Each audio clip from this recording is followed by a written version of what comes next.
Espero que já tenhamos nos conectado, né, com a dimensão da experiência que cremos o Espírito do Senhor vai nos trazer nesta manhã, né? Já nos apresentamos em cânticos, em louvores, em oração, e que agora o nosso coração, a nossa mente se conecte bem naquilo que o Senhor quer ministrar através da palavra dEle. Aos irmãos que estão em casa também, espero que já tenham acordado, tomado seu café, né? E se colocado com a Bíblia aberta e louvando ao Senhor.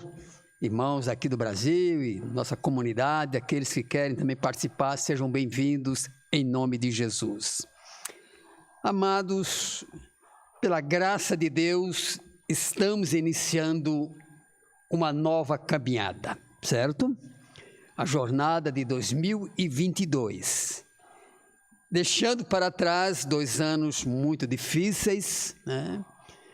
Anos de perdas profundas no seio da família, familiares, parentes que faleceram por causa dessa pandemia e outras enfermidades.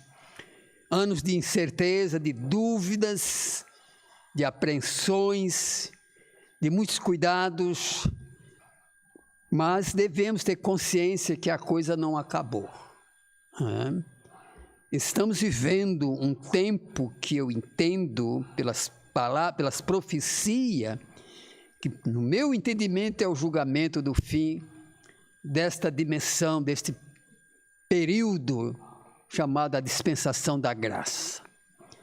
Então, agradecemos ao Pai Celestial por estar nos concedendo iniciarmos este ano. E que o viver deste ano tenha uma proposta de vida que realmente nos aproxime mais de Deus, nos torne mais espirituais, mais conscientes de nossa posição de fé, né? E quando pensava nestas coisas, estávamos orando, buscando direção de Deus para a introdução deste ano nas mensagens. O Espírito me chamou para um texto de Paulo, Romanos capítulo 12, 1 e 2. Abra a sua palavra de Deus, porque vamos caminhar pelo menos uns 3 meses, uns 3 domingos com esse texto. Romanos 12, 1 e 2. Esperamos que o Espírito Santo aclare, vivifique essa chamada de Paulo para um novo ano, uma nova vida, uma nova experiência com o nosso Salvador. Então vamos fazer a leitura. E diz assim, o Espírito, pela inspiração dada a Paulo: rogo-vos, pois, irmãos, pelas misericórdias de Deus, que apresenteis o vosso corpo por sacrifício vivo, santo e agradável a Deus, que é o vosso culto racional.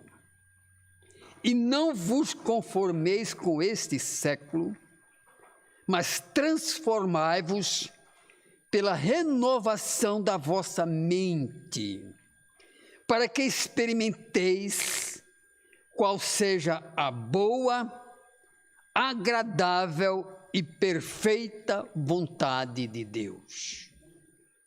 Qual é a vontade de Deus para nossas vidas neste novo ano? Então, o tema que quero explorar tem como um título geral, tema geral, mudança de mentalidade. Está dando para entender isso? Mudança de mentalidade. Eu uso essa expressão de Paulo quando ele diz: e não vos conformeis com esse século, mas transformai-vos pela renovação da vossa mente. Então, amados, mas hoje, para a abordagem de hoje, vamos colocar mudança de mentalidade melhor colocando, debaixo das misericórdias de Deus. é o apelo muito forte, muito compungente de Paulo aos crentes da igreja de Roma, né? Segundo estudiosos, que em sua maior tamanho, maior número era de crentes gentios, né? Mas Paulo trabalha com essa carta aqui, e alguém já disse que talvez seja o documento mais importante para a igreja, né? Porque é um trabalho de advogado para justificar a nossa fé na pessoa de Jesus, a nossa salvação. Então, amado, queremos trabalhar com essa ideia central, mudança de mentalidade. E hoje, sob as misericórdias de Deus. Bem, é um pedido muito forte de Paulo, e podemos dizer assim que é uma chamada realmente muito urgente. E o primeiro ponto é um clamor por mudança na igreja. Paulo está escrevendo à igreja. É um assunto dele específico para a igreja. Claro que a carta toda atinge qualquer mentalidade, mas ele está chamando a igreja para ter uma mentalidade diferente nesta caminhada terrena. Então, por quê? Há uma debilidade, isso é uma dificuldade da igreja viver em coerência com o padrão de Deus.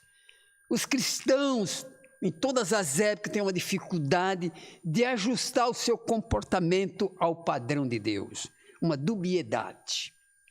Queremos ser espirituais, mas os nossos atos, a nossa conduta, as nossas experiências nos remete para um padrão abaixo. Então Paulo está dizendo, olha, mude, há uma necessidade de mudança mental. E ele usa o corpo aqui como uma expressão de nosso ser físico, emocional, emoções, sentimentos, desejos.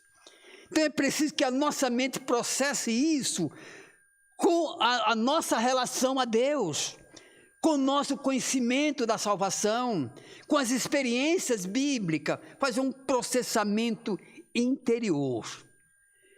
E é uma grande dificuldade nessa caminhada, ajustarmos as nossas vidas ao que conhecemos sobre Deus. Então, nesta manhã, amado, que o Senhor, o Espírito de Deus, nos leve a um entendimento mais profundo. Então, vamos saber um pouquinho. Quando vocês acompanharam, pelo menos aconteceu comigo, acompanhamos pelas redes sociais, as felicitações de Natal, de Ano Novo, a gente vê que não tem muita coerência naquelas mensagens. E até me dá a impressão que eu estou vivendo num mundo diferente. E essas pessoas estão vivendo num mundo de Walt Disney. Um mundo de festa, que o novo ano traga muita prosperidade, muita felicidade, e que você seja feliz, você experimente coisas boas. Será que isso está coerente com esse mundo que vivemos, amados? Será que esquecemos as lições que ocorreram e ainda estão ocorrendo nesse período? Parece que nós estamos divagando. Então, não há um ajuste nisso. Você não vê uma mensagem muito forte, chamando a piedade, a compaixão, a contrição, ao culto a Deus. Não vemos isso praticamente nas redes sociais. É só mensagem, de boa esperança. Então, parece que nós estamos vivendo num outro mundo. Esse não é o meu mundo. Será que é o mundo de vocês também? Por todo lado que eu me viro, vejo pessoas pedindo ajuda, pedindo oração, clamando, chorando. E parece então, a igreja não tem consciência do seu papel de ministração, da graça nesse tempo difícil, nesse tempo de doença, de dores. Parece que estamos vivendo num show. O mundo é um show. Então vimos que as pessoas mudaram de roupa, trocaram de roupa, né? Ensaiaram a sua coreografia para o fim de ano. Mesmo está havendo proibição de alguns lugares, invadiram as praias, invadiram o lugar, não tiveram consciência disto. Então, por isso, Paulo está dizendo, olha, aos romanos, aos crentes de Roma, que a cidade era um show, de tal forma que havia um coliseu para dar espetáculo à carne, aos prazeres da carne. E os prazeres ali eram vindo do sofrimento dos outros, inclusive dos meus irmãos que morreram ali naquela arena. Parece que há uma dicotomia na mente. Então, Paulo está chamando para que essa experiência de 2022 seja uma jornada com a mente renovada, com a mente transformada, com a mente apaixonada pelas coisas de Deus, pelo amor à sua igreja. A igreja está vivendo um estado de pré-falência, amados. Vocês não se tocam nisso? E não há uma lágrima a favor da igreja. Não há um clamor a Deus pela vida dos crentes. É igual aquele tempo de Israel, que o profeta andou pela cidade e não viu ninguém clamando ao Senhor, que ninguém intercedesse pela nação de Israel. Mas somos prontos a festejar. Será que está coerente isto? Será que está certo isso? Será que fizemos uma reflexão? Começo de ano nós geralmente fazemos uns apontamentos daquilo que queremos ser, das mudanças que desejamos, do progresso que queremos ter. E tudo se dissipa na primeira semana. Porque não é uma questão focada na mente, onde pensamos. A gente não vê uma lágrima pelas pessoas que se perderam. Eu não estou falando de morte, não, estou falando de se perder espiritualmente. Estão vivendo isso. Tomar consciência que a igreja está numa batalha final, que precisamos lutar uns pelos outros, nos unirmos. Mas parece que as diversões, os prazeres, vêm em primeiro lugar de forma absoluta. Não há uma dor, não há uma expressão de tristeza por aqueles que estão perecendo espiritualmente. Só uma grande mudança mental. E quando essa mudança se ajusta ao Deus a quem conhecemos, ou não conhecemos a Deus, parece que os nossos atos muitas vezes transparece uma ideia de que não conhecemos verdadeiramente o nosso Deus. Então, mudança de mentalidade, esse clamor pela igreja, para que a igreja mude, para que a igreja tome consciência. Nós estamos aqui numa guerra espiritual para salvar almas, glorificar a Deus. A nossa nação está tomada de pecados. A nossa política é uma desgraça. O nosso país está afundado de corruptos, de malignos. As instâncias de governo estão permeadas de demônios, amados. Leis contra a família, contra os nossos filhos, contra a dignidade do ser humano. E nós estamos aí, vivendo uma zona de conforto num paraíso. Paraíso não é para agora, não. Agora é guerra. Agora é lágrimas, suor e sangue. Se você quer essa vida espiritual, lembre-se disso. Se não quer, deserta de uma vez. E é o que muitos estão fazendo. Essa dubiedade, dizer uma coisa e fazer outra. Há momentos de grande espiritualidade. Vamos virar céus e terra, vamos fazer a coisa acontecer. Para com isso. Então, primeiro, essa questão, a necessidade imperiosa de mudança de mentalidade, uma mudança profunda, uma profunda mudança que toque o nosso ser humano.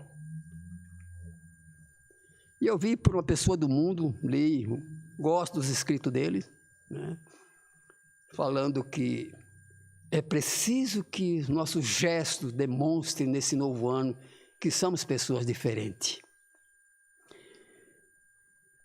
Há uma voz profética, graças a Deus, estou ouvindo uma voz profética no ar aí de alguns pastores sérios, de alguns homens de Deus, que está dizendo para a igreja: acorda, amados. São poucos, é verdade, mas há uma voz profética. Agora, essa voz profética precisa encontrar ouvidos abertos, mentes e corações abertos para ouvir a voz profética do Senhor. E também se juntar nesse clamor. É tempo de chorar, é tempo de clamor, amados. E não pense que a coisa vai melhorar, não. Isso é o princípio das dores, se é que já não estamos superando isso, passando para as dores da tribulação. O formalismo da igreja. A igreja perdeu a sua essência de piedade, de compaixão, por outros amores, se apaixonou por outros amores, por outras concepções. A maioria das igrejas hoje está vivendo a vida da mídia. Estamos sendo regidos, a maioria das igrejas estão sendo regidas pela mídia, por aquilo que é bom para a sociedade, por aquilo que interessa a certos grupos, por aquilo que agrada os ouvidos, e a igreja definitivamente não está aqui para agradar nesse sentido. Estão me entendendo, meus irmãos? Será que eu estou aí meio no mundo da lua, só observando as coisas? É preciso, igreja menonita de Interlagos, é a vocês, meus amados, aqui nesta manhã estou me dirigindo, na palavra de Paulo. Esse formalismo, e esse formalismo está levando um estado de geleira. Falta fervor, falta ânimo, falta alegria nas coisas de Deus. Sobretudo falta oração. As orações realmente são palavras, de certa forma, vazias, não há um sentimento de urgência. Esse formalismo, esse ajuste ao padrão da sociedade. E é isso que o diabo sempre tem feito na raça dos eleitos. Quando Israel estava perto de chegar em Canaã, mas tinha que se deparar com um inimigo muito forte.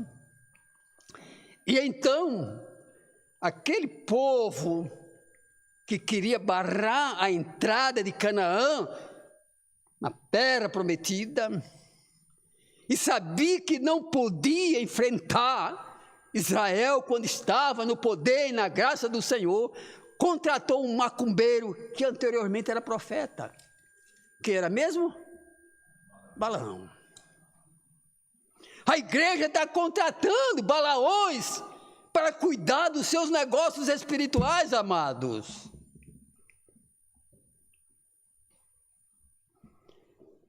A igreja está perdendo o juízo.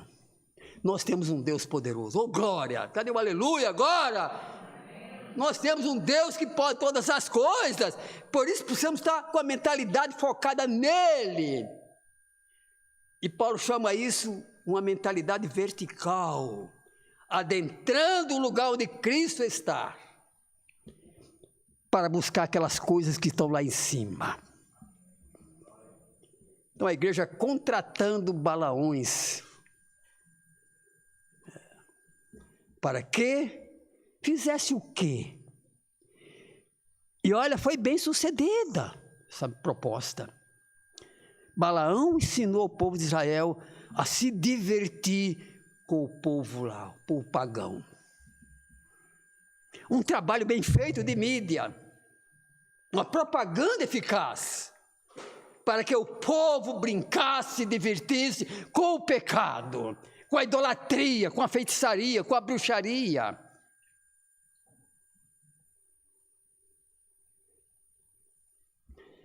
Meus amados, precisamos entender quem deve ser aqueles que ministram para nosso coração. Esse formalismo é uma frieza letárgica e que levará a igreja desse século ao mesmo padrão da última igreja mencionada no Apocalipse. Qual era mesmo? Hein? Como era o nome dela mesmo? Laodiceia. Falta energia, falta esse calor, essa energia que vem de Deus em nossas vidas. E outra coisa importante ainda aqui é que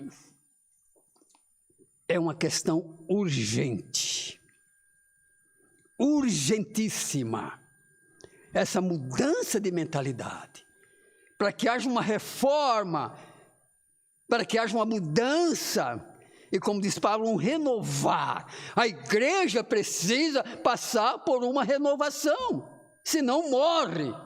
E é o que está ocorrendo em muitas partes do mundo, e já no Brasil. Muitas igrejas morreram agora na pandemia, amados. Sabiam disso, não? Morreram, fecharam as portas. Um sai, outro vai saindo também. Não, amados, os que têm fé, os que estão conscientes disso, fica ali para ser instrumento da graça de Deus nesse mundo de dor. Amém? É uma questão urgente, antes que seja tarde demais. Antes que seja tarde demais. Então, é uma necessidade imperiosa, em primeiro lugar, em primeiro plano, a primeira coisa a acontecer é uma mudança de mentalidade, uma renovação que venha desta relação com Deus. Segundo ponto para nós abordarmos é o significado de misericórdia. Esse apelo de Paulo é um apelo tremendo. Rogo-os pelas misericórdias de Deus. Qual o sentido que a palavra misericórdia nos traz? A gente geralmente sabe, né? Mas definir é um pouquinho meio complicado. Mas olhando os bons de linguística, misericórdia em última instância, compaixão, piedade pelos necessitados. Tá? Mas ela tem desdobramento muito interessantes. Né? Quando olhando a palavra mente, o que é que os homens, os entendidos de língua sabem sobre isto? E eles colocaram algumas coisas muito interessantes que está coerente com a Bíblia. Misericórdia, que vem desse entendimento, dessa mente, é entendimento. A mente é o centro do entendimento, amém? É com ela que pensamos, é com ela que decidimos, é com ela que fazemos escolhas. A nossa mente, a nossa cabeça. E parece que estamos esquecendo que somos seres pensantes. Eu penso, logo existo. Dá para entender isso? Já dizia um filósofo grego. Então, o crente precisa pensar. Pensar de forma coerente. Então, mente significa entendimento, mas também ele diz a capacidade de agir. É a mente que decide. É a mente que faz operar. Mas estamos bloqueando a nossa mente com as coisas deste mundo. Com essa formalidade, com esse paganismo que está se infiltrando cada vez mais profundamente na vida da igreja. Tá? É entendimento. E ainda ele conjectura. Essa palavra mente tem o sentido de alma. Alma e espírito. É. E é muito interessante, eu fiquei pensando, peraí, será que isso não está errando? Aí me veio à mente Gênesis capítulo 2, versículo 7. O que é que diz lá? Formou Deus o homem do pó da terra e fez o quê? Soprou em suas narinas e ele passou, será uma vivente.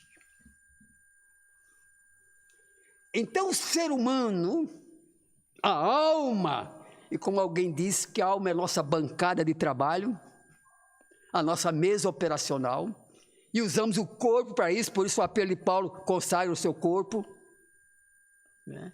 E não é o corpo carne, matéria, é o corpo ser, a integralidade do corpo, do ser humano.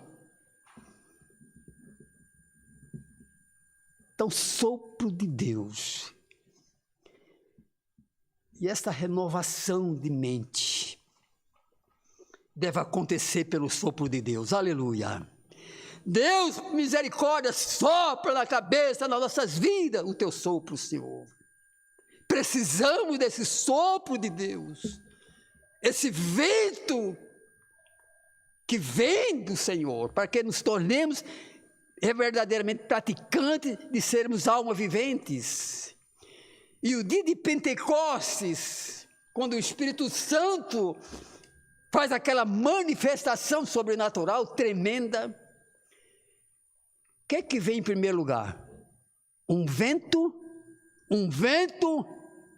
impetuoso. E esse é o meu clamor pelas nossas vidas. Sopra, nosso Deus. Sopra para que sejamos verdadeiramente almas viventes, viventes para a tua glória. Amém?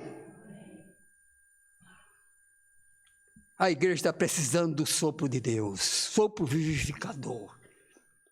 O sopro que veio aos nossos ouvidos. Alma é um dos sentidos dessa palavra mente. Sabiam disso? Os pesquisadores chegaram a essa conclusão. E por isso havia uma propaganda muito antiga que dizia: a propaganda é a alma. Então a igreja precisa ter alma diante do Senhor. Amém? Precisa ter alma. Falta alma na vida da igreja.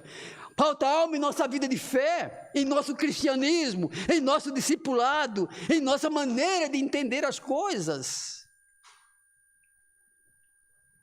E a outra palavra que dá sentido também é espírito. Espírito, quando está a alma e espírito, quando estão com essa mudança de mentalidade, torna-se o nosso mentor. Alguém já ouviu falar no sentido dessa palavra mentor? Não. Também é outra que acontece no mundo grego. Quando o cidadão muito rico, provavelmente um general, ia para a guerra, convidou uma pessoa chamada mentor. Era o nome dele, mentor, para cuidar do seu filho. Então a igreja precisa, e o crente, os cristãos, os verdadeiros discípulos do Senhor, precisam desse mentoreamento de um espírito conduzido pelo Espírito do Senhor. Mentoria espiritual. Então, neste novo ano que o Pai Celestial nos dá para viver, e viver como alma vivente, é preciso que haja uma mentoria do nosso espírito transformado pelo Espírito de Deus, amém? Para nos guiar nesses caminhos difíceis, nesses momentos de perturbação, nesses momentos em que o cristianismo está sendo bombardeado, assediado, violentado pelas leis profanas e perversas de muitos juízes. Se eu não me engano, a mensagem, a última que preguei, tratava de uma situação numa igreja famosa, grande, onde o pastor realmente tinha falado que a Bíblia precisava de reforma e era insuficiente. Onde é que vamos parar com esse tipo de mentalidade? Como a igreja vai subsistir? Uma batalha sendo travada justamente na mente, para conquistar nossa mente e coração. Você, amado, está em casa, não se distraia disso. Acompanhe os pensamentos de Paulo. Deixe a palavra de Deus trabalhar para fazer uma reforma na sua mente. Se você está na praia, acorda para isso. E parece que a igreja está sendo conduzida para achar que é dona do mundo. Eu sei que temos direito a descanso, temos direito às férias, sem dúvida. Mas se está lá, faz devoção ao Senhor, agradece o Deus que criou a natureza, que não perca o foco disso.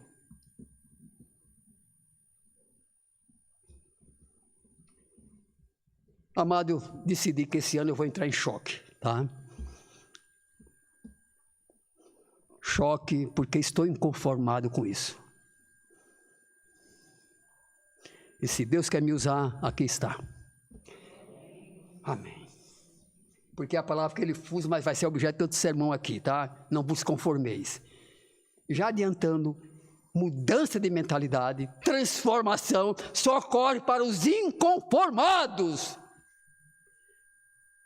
Mas eu vou abordar em outro sermão, talvez o próximo. Amém? Então, outra coisa que ele tem a dizer também, que nesse sentido, que nós precisamos tomar uma posição. Tomar uma posição. E a igreja está cheia de melindres quanto à questão de uma posição, quanto a uma determinação de colocar o Senhor e a sua fé em primeiro lugar. E há muitos pais que querem levar seus filhos para a igreja para que aprendam os bons costumes, sabendo que ele está reguardando, mas o pai mesmo não se converte, quer que seus filhos se convertam, mas ele mesmo quer viver no sistema do mundo.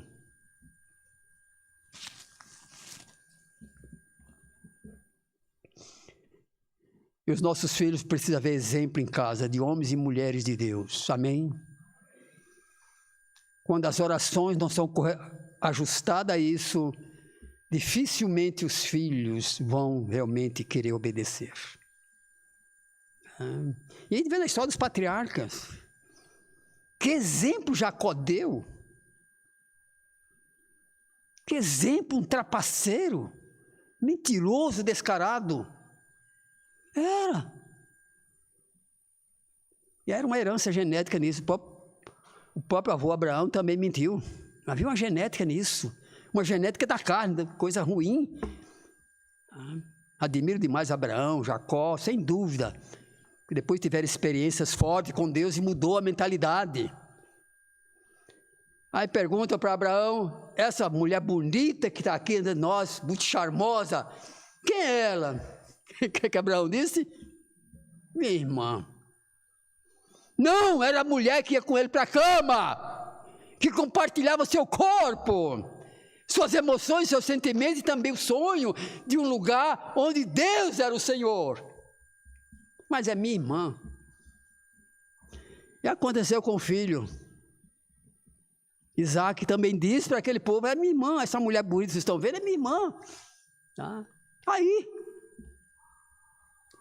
E Jacó, então, é o mestre da malandragem. Mas um dia Deus tratou com ele num vale de Jaboque.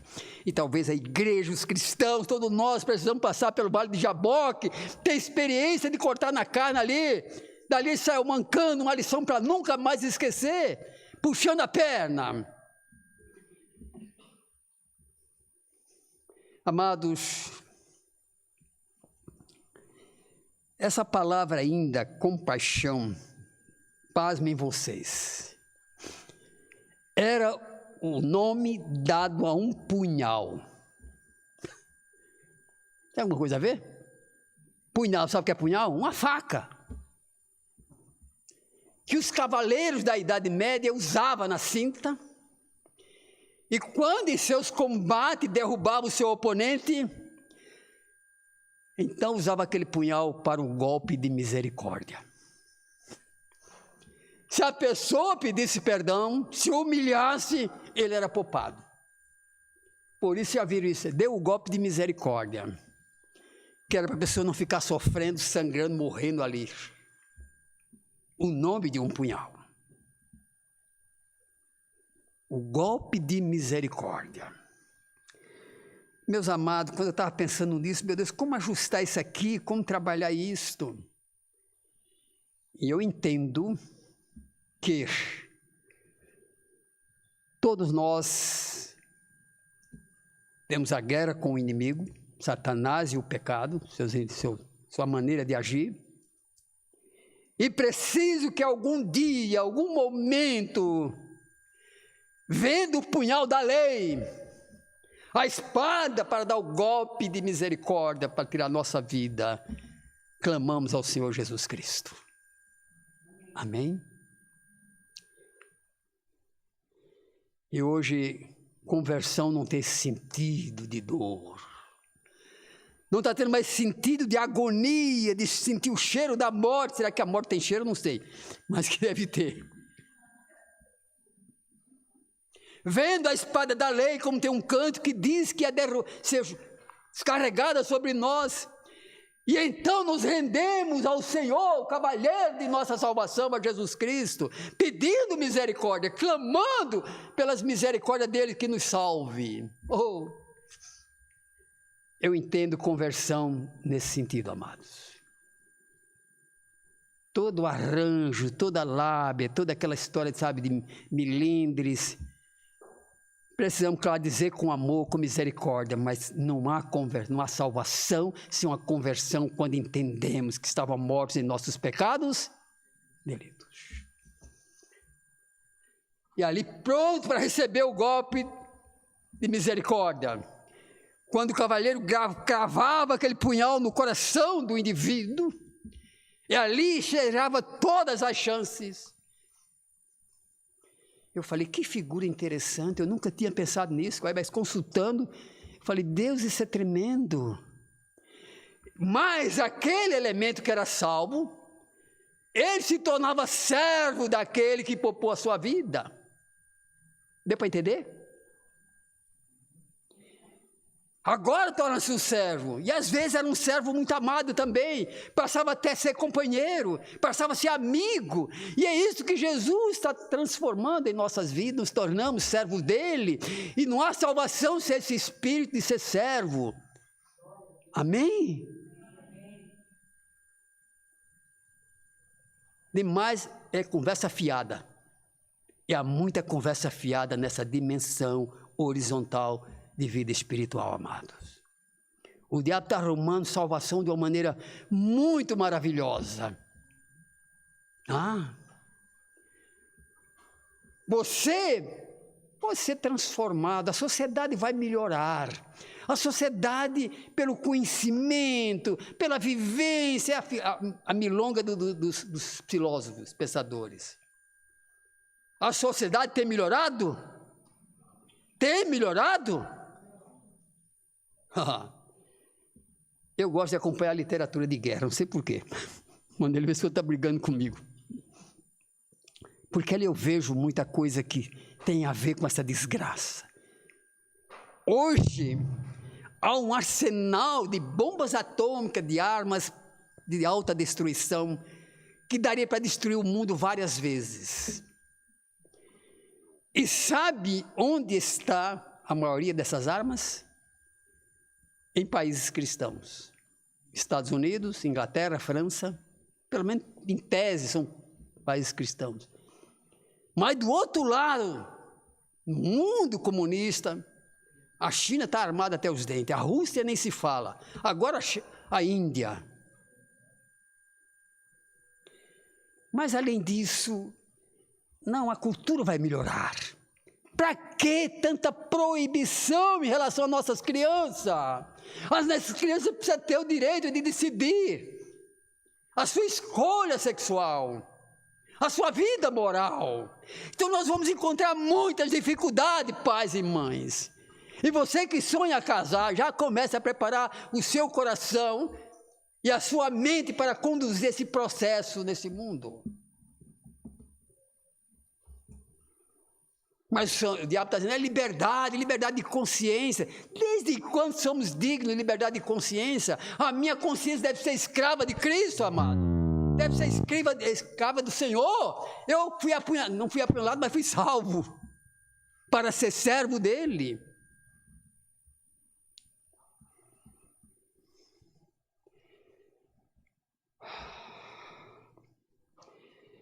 Simbolicamente morremos na conversão. Amém? Quando dizemos ao Senhor vencedor, eu sou teu servo, salva-me de vida. E Paulo ilustra isso mesmo na carta de Romanos, dizendo, olha, no batismo morremos em Cristo. Mas o mundo está falando, não precisa disso, igreja é um negócio à parte, deixa esses fanáticos, esses doentes aí, desequilibrados, e nesse sentido eu quero ser um bom fanático, amém? A igreja precisa ter uma compulsão pelas coisas espirituais, ser dominada por isso, Porque o mundo está dizendo que nós somos inimigos dele, porque não concordamos com as suas práticas. Mas o mundo vai melhorar. Que mundo está melhor? Menina engravidando com 11, 12 anos, sem saber nem o que é realmente da mamadeira, nunca tiveram uma experiência de ver com a mãe o que era isso. Aliás, distância da mãe, distância do pai. Tá uma barra.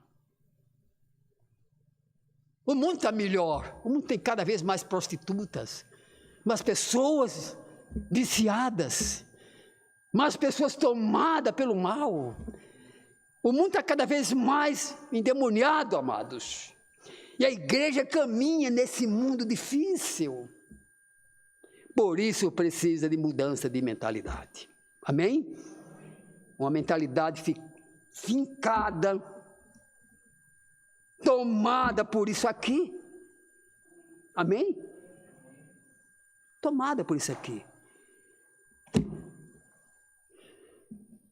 Seja um estudioso da palavra. Estude, meu amado. O Espírito Santo fala. Ela é dele. A palavra é dele. E fala muitas vezes, muito mais com crentes que nunca fizeram seminário, nunca fizeram nenhum curso. Já contei aquela coisa engraçada de uma pessoa que se converteu nas montanhas lá da Indochina, lá. Uma pessoa analfabeta, mas andava com a Bíblia debaixo do braço, né? E um dia conversando com seu amigo, que está no evangelho, disse, mas você não sabe ler, como é que você fala? Você lê e eu traduzo. Eu vou te ensinar. Quando o coração está cheio dela. Por isso que eu tenho muito cuidado com essas novas mudanças da Bíblia. Principalmente no vernáculo também. Tira a força da palavra, tira aquilo que é a essência e coloca uma tradução do editor. Isso é complicado. Guarde agora essas Bíblias velhas em casa, não joga fora. Guarda no baú, um dia talvez você vai precisar dela. E eu tenho 4 tipos de Bíblia aí. Hein? Não 4 tipos, mas com 4 versões, melhor colocando, tá? Então, amados, para concluir o nosso sermão, não sei se eu me fiz entender, estou disposto a responder para vocês, ser questionado, mas isso está me inquietando, está colocando fogo no meu coração, que é outra coisa lá do livro de Atos, fogo de Deus. Mas para concluir, estamos dispostos a deixar o Espírito Santo fazer uma mudança em nossa mentalidade? Esse é o grande segredo, essa é a grande jogada. E Deus não faz isso à força, não. Deus faz apelo, cria situações dramáticas, cria realmente meios que doem, né?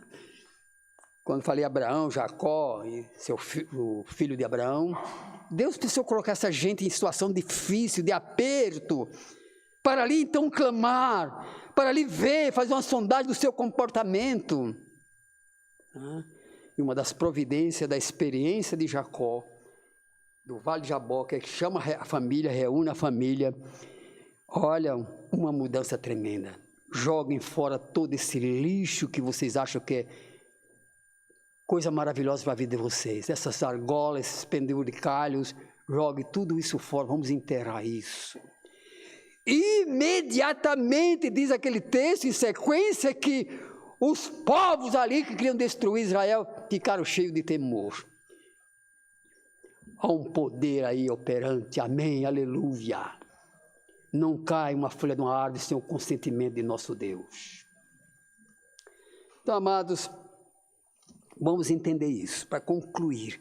A igreja está precisando passar, os cristãos estão precisando passar por uma mudança de mentalidade. Isso tem um preço? Tem, é o que vamos ver para frente em outro sermão.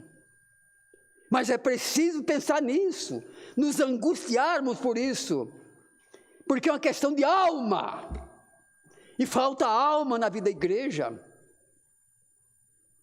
falta espírito, um mentor guiado pelo Espírito Santo.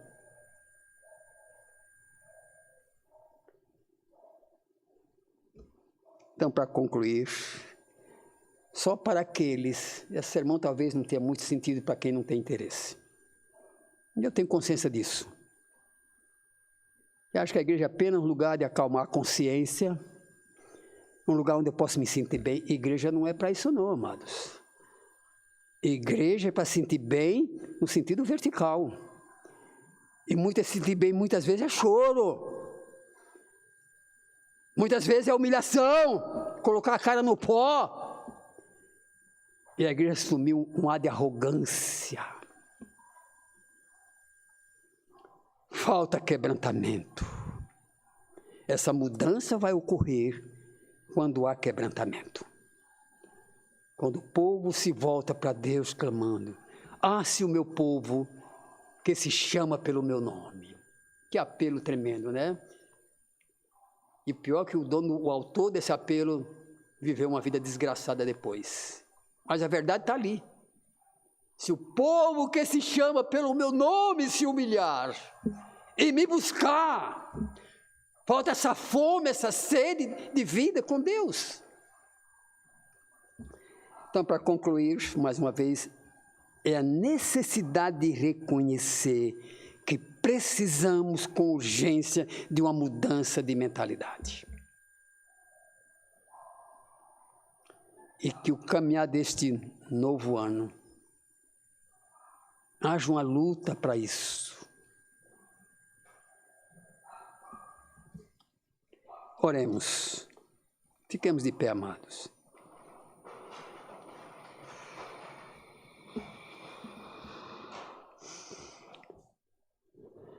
Senhor Deus, obrigado pela sua palavra que é viva e eficaz, e mais cortante que a espada de 2 gumes, que um punhal de 2 gumes, que penetra profundamente para dividir juntas e medulas, alma e espírito. Deus, estamos vivendo o primeiro domingo da jornada deste novo ano, por misericórdia. Nos incomode, nos inquiete, por um desejo profundo, ardente, urgente, de uma mudança de mentalidade, para sermos renovados no Senhor, renovados quanto às coisas espirituais, renovados quanto à fé. Por misericórdia, não nos deixe entregue à nossa própria sorte. Isso seria loucura. Mas vem e por misericórdia trate conosco, para que ocorra de fato uma mudança de mentalidade. Que teu Espírito Santo nos incomode, prestire o nosso sono, nos liberte dessa falsa paz, nos ajude a desprezar essa propaganda da felicidade deste mundo. E nos ajude a dar crédito à sua palavra. Vem, vê e visita a tua vinha, como diz o Salmo 80. Vem e visita, meu Pai, a igreja menonita de Interlagos, a membresia, cada lar. Oramos, pedimos isto em nome de Jesus. Amém. Amados, não quero terminar sem um apelo. O apelo é para que nós possamos, se queremos dar uma resposta ao que Paulo pede aqui, rogo-vos pelas misericórdias de Deus. Qual é o apelo? É que nós, neste ano, no começo deste ano, tomemos essa decisão. Amém? E seja uma coisa que, de coração, mas se transforme num gesto. E eu vou levantar a minha mão nesse desejo. Se você quer me acompanhar, levante sua mão também. Amém? Deus sela este compromisso, por misericórdia nos ajude a cumpri-lo. Oramos em nome de Jesus. Amém.